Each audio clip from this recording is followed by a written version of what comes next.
westward we go, toward the last buffalo, to the high plains of sturdy short grass, where the great southern herd still a sight beyond words. We're going to get rolling again here, folks.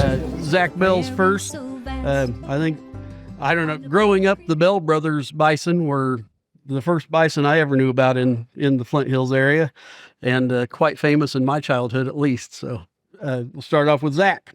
All right. Hello, everybody. So yeah, like Josh said, my dad, I think, talked his two brothers into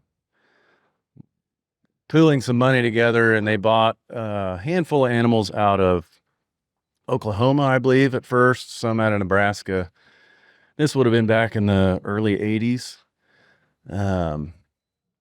And put them on the 70 acres that I have my herd on now.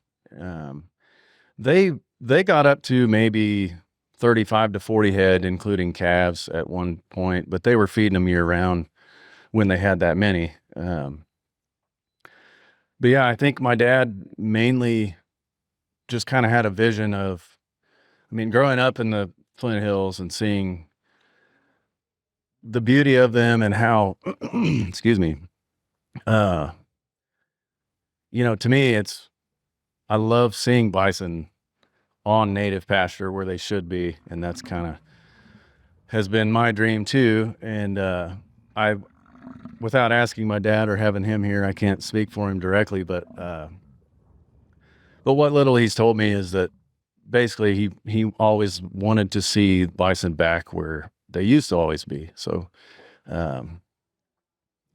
they started out with maybe 8 to 10, and then just they'd sell some live animals here and there, and they'd have some taken to the locker plants for butcher.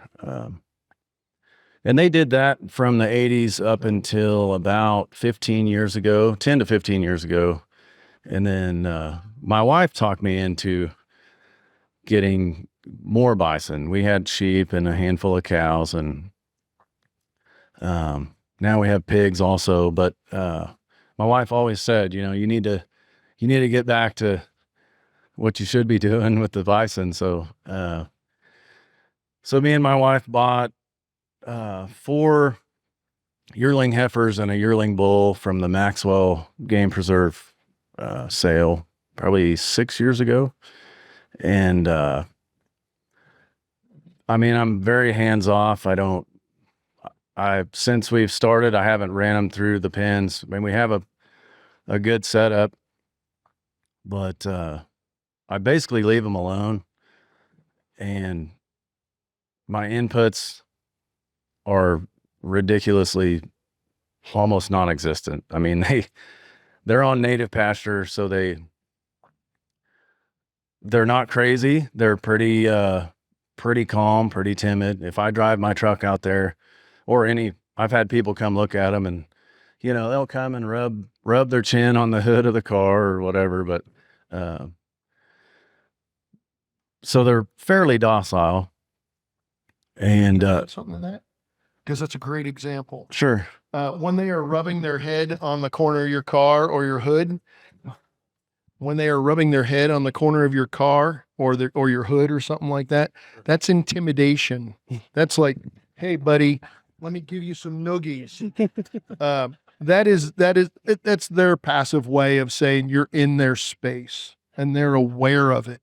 And they're aware of it, and they're going to take it out on the corner of your truck with their chin.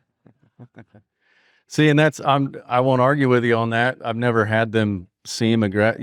With the buffalo, you can tell when they put their tail up about halfway, you better jump in the truck bed or something. But so they never seemed aggressive while they were doing that. One of them that likes to do that the most was actually raised as a bottle calf that I bought. The others don't quite, kind of like me and my herd bull. He's 6 or 7 years old, and he's a big boy, and we have a very respectful relationship that we each reciprocate. He'll come up about from me to the camera, but I don't try to go to him, and he doesn't try to come to me, which is fine. But But no, that's basically our management style is, you know, I check on them a couple times a week, and that's about it. I feed them in the winter. I'll throw them a salt block. I'll throw them some mineral. But they basically take care of themselves, and every time I see them, they make me happy. And you wouldn't believe how many people always say, "Man, are those your buffalo over there? That's the Bell brothers, right?" And I say, "Well, it was, and now it's just me and my wife." And but yeah, I couldn't be happier with them, honestly. We butcher 2 to 3 a year at the locker plant, so that's what keeps everything going on that aspect of the place is either selling bulk shares of meat or retail, but just sort of farmers market style.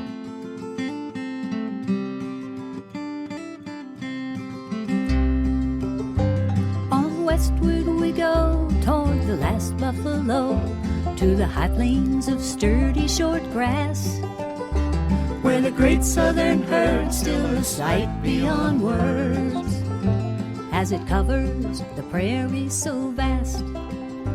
On the Plum Creek and Turkey Creek, Smoky